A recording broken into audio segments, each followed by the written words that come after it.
subsidies. That we may be able to hand to encourage the farmer to create and see more value from his produce, from whatever he does on a daily basis.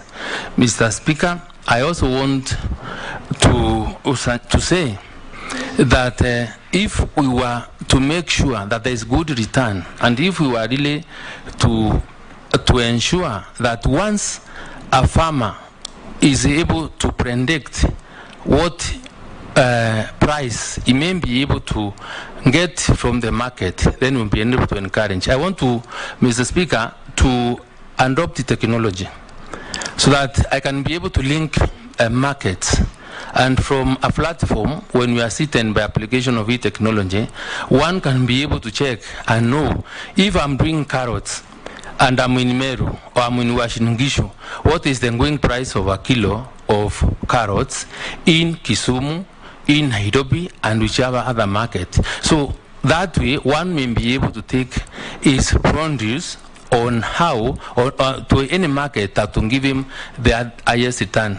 And finally, Mr. Speaker, I want to discuss with the county governments to implement the warehouse receipt system. The warehouse receipt system, Mr. Speaker, if implemented, we will be able to hold our food and our produce and be able to sell when markets or the prices of food are good enough for return of investment.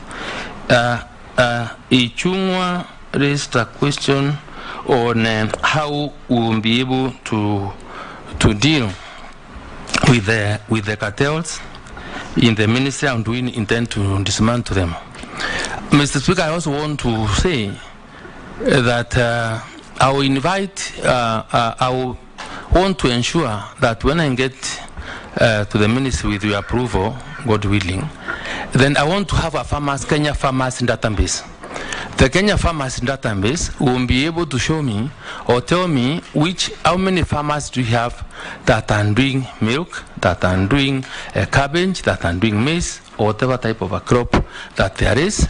And that way, even when we get to making subsidies to the farmer, then we can with precision say which farmer is going to benefit from what subsidy, whether it's seed, whether it's fertilizer, and that we also would require an e-voucher system so that in partnership with our National Cereals and Produce Board or agrovets, we can be able to make sure that person that really benefits from the subsidies that we'll be giving as government are the really people that require that particular support. To increase productivity, Mr. Speaker, and for value, we also may have to go an extra mile to educate our farmers on what best crop grows where.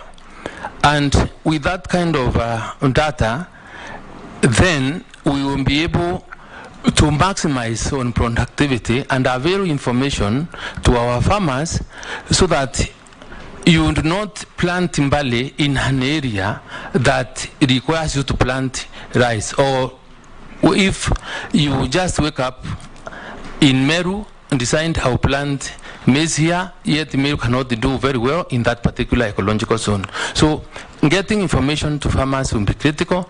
Moving along with them will be very important, and customer education and training will be very critical if we really have to produce maximally and farmers get a really value of their produce.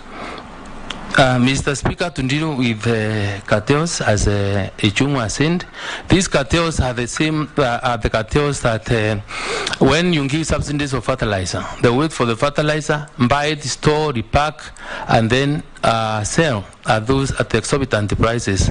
We will require, Mr. Speaker, to really map out or be able to get the numbers that are supposed to benefit from these subsidies, and this I intend to use an e-platform where we will have a record of all the farmers that we are talking about, so that the final beneficiaries of our subsidies, our knowledge, of the information that we want to disseminate as a ministry, then go to the right people. Thank you. I'll take 5.